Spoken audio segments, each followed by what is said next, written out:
O Ryan, ele tá a cara clássica que é aquele jogador que não tá num contexto bom, que ele apresenta vários bons indicadores, mas entra sempre numa situação muito adversa ou num contexto muito ruim pela situação que tá o Vasco de não conseguir engrenar, troca de treinador.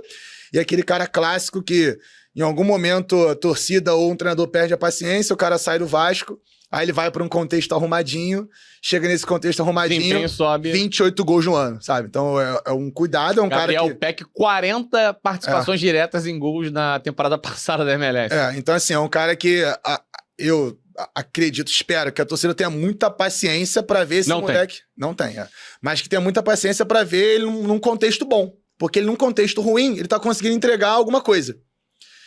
E ele é muito novo, cara. Ele tem indicadores, ele tem comportamentos que fazem muita diferença pro Vasco agora. E imagina esses comportamentos com tranquilidade, com o time encaixado. Então, é um atleta que eu espero que a torcida tenha paciência pra ver ele performando num contexto favorável pra ele.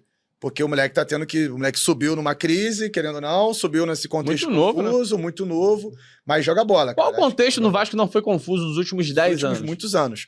E aí, quantos moleques bons você perde de bola? Vai moendo os moleques da própria base, pô. Um atrás do outro.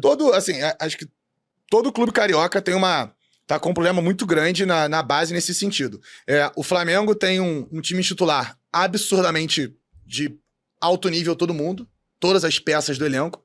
E aí, para um moleque da base conseguir se destacar, o moleque tem que ser absurdamente extra classe. E aí você não tem tempo de ver o moleque performar, porque você tem um titular de muita qualidade ou de investimento muito grande.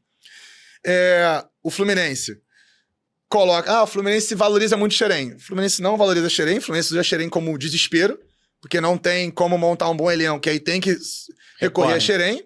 E aí você vê os moleques de Xerém estreando na altitude fora de casa. Entrando aos 40 do segundo tempo num Fla-Flu com placar adverso.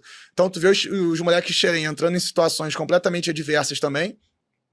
Você tem um Botafogo que não tem base. Que não tem base. Precário ainda. E aí não tem nem discussão, ponto. Não tem discussão, não tem que perder tempo com isso.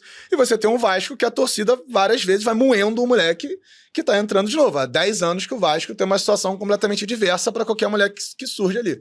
Então, eu torço muito para que tenham paciência com, pelo menos, quem tá subindo agora, porque esse moleque joga bola.